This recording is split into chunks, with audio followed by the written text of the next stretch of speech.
what do we not?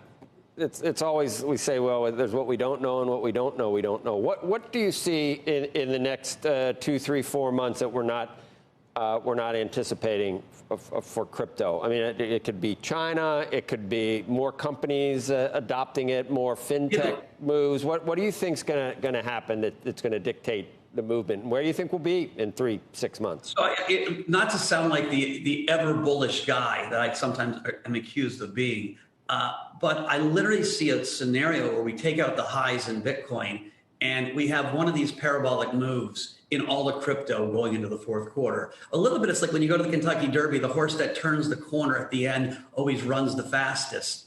In investing, in hedge fund investing, and remember, my 12 years of running the macro fund, the assets that are ahead in the fourth quarter usually have great finishes because everyone piles on and pushes the valuations higher. And I see that happening right now. I see this confluence event where the surprise will be, oh my goodness, how do we get to 80,000? How do we get to 100,000? How do we get to 5,000 in Ethereum? That will be the surprise. We've pushed a lot to the downside. We've thrown China, we've thrown regulation, and the market continues to hold, and it's holding because just new money coming in. There was $17 billion of new venture capital that went in the first half of the year.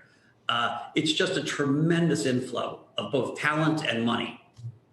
Does gold go along for the ride, or is it displaced by this?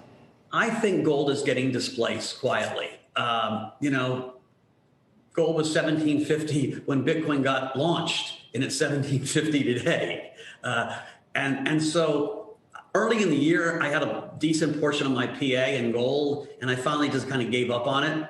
I think people that were buying gold are buying Bitcoin. And, we're still only 12% of gold. Maybe my math's off by 1% or 2.